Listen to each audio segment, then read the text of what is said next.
Welcome back to the Reluctant Leader Podcast. I'm Paul, and I want you to think about the last bio that you had to write for yourself. Maybe it was for a church website or a conference program. It doesn't really matter. The question is, what did you put in that bio? Degrees, years in ministry, maybe a line about your family, your hobbies, something that makes you sound approachable but still pretty impressive. You know what's never in those bios? Something like currently walking through the thing I've prayed 3 times for God to remove and he still hasn't.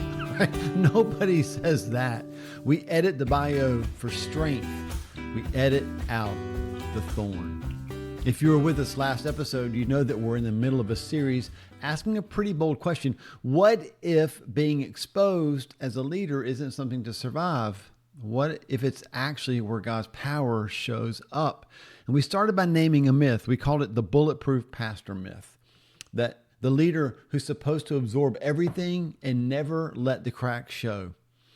And I left you with this line. What if the crack in the armor isn't the leak? What if it's the opening?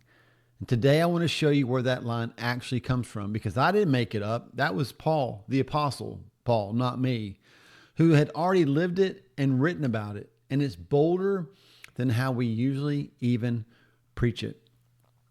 So 2 Corinthians chapter 12, Paul's talking about a, quote, thorn in the flesh. And we don't actually know what it was. It could have been a physical ailment. Some people say it's because he couldn't see well. It could have been a person. It could have been a recurring temptation. Scholars argue about it. And honestly, I think that's a gift, because what it means is that this text isn't locked into one specific struggle. It's open enough to be yours, whatever your thorn might be.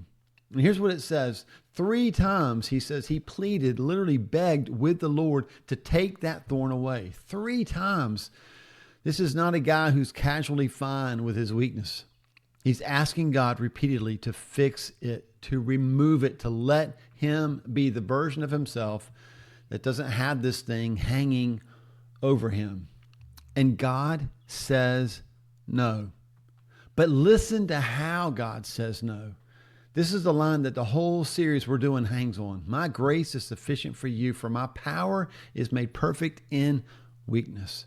Now here's where I want us to slow down, because we usually preach this verse as like a consolation prize. Like, look, you've got weaknesses, but don't worry, God's grace can cover it. He'll carry you anyway. And that's true, but that's actually not what the verse says.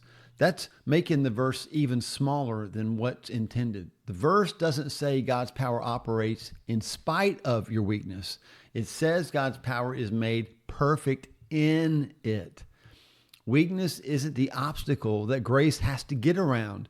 It's the location where the power actually shows up. That's not consolation, y'all. That's a method. Paul's response proves that he understood the difference. He doesn't say, okay, well, then I guess I'll just endure my weaknesses. He says, this is where it gets wild, I will boast all the more gladly about my weaknesses so that Christ's power may rest on me. He goes looking for the thing that would ruin most of our resumes, and he brags about it on purpose. So here's the question for you as a leader. Where's your thorn? What's the thing you've been asking God 3 times, 5 times, 50 times to remove, and he has not? Maybe it's a limitation you can't fix. Maybe it's a failure that you can't undo. Maybe it's just the plain fact that you get really anxious before you preach and you don't have the answer in the elder meeting, and maybe your marriage has a problem in it that can't get resolved by Sunday. I want to be careful here, because this verse is not permission to stay unhealthy or to skip getting help for something that you can actually work on. That's not what Paul's teaching in this text. This is about something different. It's about where you locate your confidence as a leader.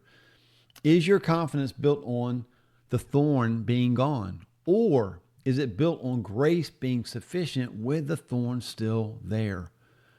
Because y'all, if it's the first one, you're going to spend your whole ministry managing an image, waiting for the day the thorn finally goes away so you can finally feel qualified. And that day is not going to come for most of us.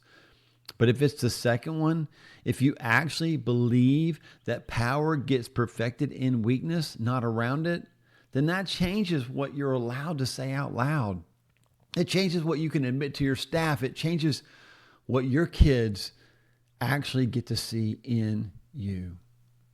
So this week, I want you to do something small. Just name your thorn. Not necessarily out loud to your congregation. We'll get to that in a later episode in the series. But name it to God. Honestly, the way Paul did. Not fix this so I can lead better. Just here it is. Let your grace be sufficient here. Next time, we're going to get practical and we're going to get into the body, what's actually happening neurologically when a leader chooses exposure over armor, and why your nervous system might be the biggest obstacle to living any of this out. If this episode was helpful, do me a favor and like it and share it with another leader who needs to hear it. It genuinely helps this show reach more reluctant leaders like you and me. And until then, just keep giving God your best, doing your best, and trust God with the rest. I'm Paul. This has been the Reluctant Leader